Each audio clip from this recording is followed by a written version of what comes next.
We start the noon today in the nation's capital, where Republican Senate Minority Leader Mitch McConnell has just announced that he is stepping down in November. At 82 years old, McConnell is the longest-serving Senate leader in history. He says he will still serve for the rest of his Senate term, which ends in January of 2027, and also said, quote, that one of life's most underappreciated talents is to know when it is time to move on to life's next chapter. His aide said that this is not health-related. McConnell suffered a concussion last year and had two public episodes where he froze or appeared to freeze during a news conference as well as at an event. Well, right now, Aurora police need some more information to identify a suspected shooter. Late last night, officers were called to East Pacific Circle between Iliff and East Jewel. They found an apartment with the door open and the lights on, and then inside they found a man who had been shot. He was pronounced dead at the scene. Officers canvassed the area to look for evidence and talk to witness, but as of now, they don't have any suspect information to share. Anyone with information is asked to call Crime Stoppers at 720-913-7867.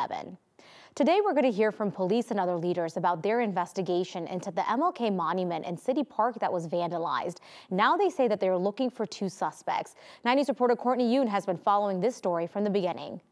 The pieces of the monument that were stolen were actually sold as scrap metal, according to police. If you take a look behind me here, you can see where those pieces were ripped from the monument, now covered in plastic. Here are the two suspects police are looking for. 67-year-old Herman Duran is one of the men that's been connected to the theft, and another man shown on your left who police have not identified yet.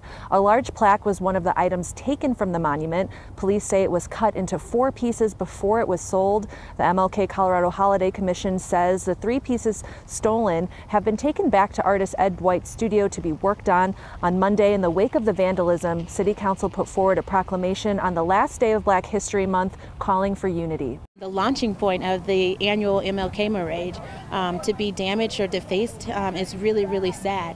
It sets a precedent. It sets a tone for our city, and I don't think any of us want that to be the tone or the precedence within our city. Later on today, community leaders and police will be holding a press conference at Ed Dwight's art studio, and police tell us because the items that were stolen from the MLK Monument and another fountain here in City Park were sold for scrap metal, they don't believe that this was a bias-motivated crime.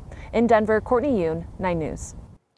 New at noon, former President Trump has asked a New York appeals court to delay his obligation to pay $454 million until his appeal of the civil fraud verdict is over. The judge had found that Trump, his company, executives were all working to deceive banks and insurers. Trump has less than 30 days to post the money to prevent the Attorney General's office from taking steps to execute the judgment. That includes potentially moving to seize properties. We are also learning today that a letter with white powder was sent to the judge that handled Trump's civil fraud trial. A court officer and court employee were exposed to that powder but have not been injured. This is under investigation right now, but preliminary tests are coming back negative. NBC News is reporting that Trump's attorneys have said he is not responsible for the actions of his supporters. Also new at noon, the FAA is giving Boeing 90 days now to come up with a plan to meet safety standards for building new planes.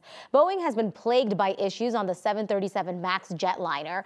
FAA Administrator Mike Whitaker says Boeing must commit to real and profound improvements. The new deadline is being set as the FAA is finishing an audit of assembly lines. This is at the factory near Seattle, where Boeing is building these MAX jets that suffered a door panel blowout in January.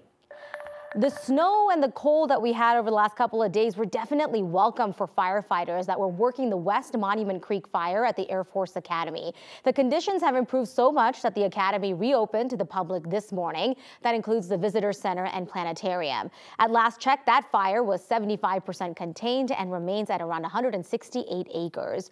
Right now, though, there are massive wildfires continuing to burn through the Texas Panhandle, forcing widespread evacuations and triggering power outages as firefighters are really struggling to contain this one.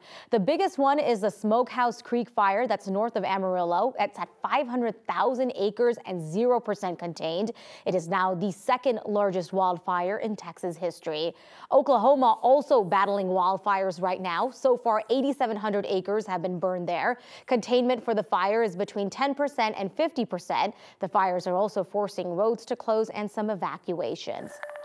Want to give you a live look around the state right now, looking at some blue skies and a gorgeous day ahead of us. Of course, we are also coming out of a couple of days of our own fire danger, also with that snow. But Lauren, you were saying that things are finally starting to calm down a little bit. That's right. We've seen some gusty winds over the last few days. The first couple of days, it was paired with dry air, so we saw those red flag warnings and fire dangers. And then yesterday, those gusty winds were paired with some morning snowfall, which created those whiteout conditions yesterday morning. So the good news today is everything is starting to calm down, at least for a couple of days. We'll see those winds pick up as we move closer into the weekend. But right now, we're taking a look. We're taking a look at our temperatures for tomorrow. We're going to see them climb all the way into the lower 60s under sunny skies. Today and tomorrow will both actually be very calm. We will watch for those winds to start to pick up as we move our way toward the weekend. Now, taking a look at our current conditions outside.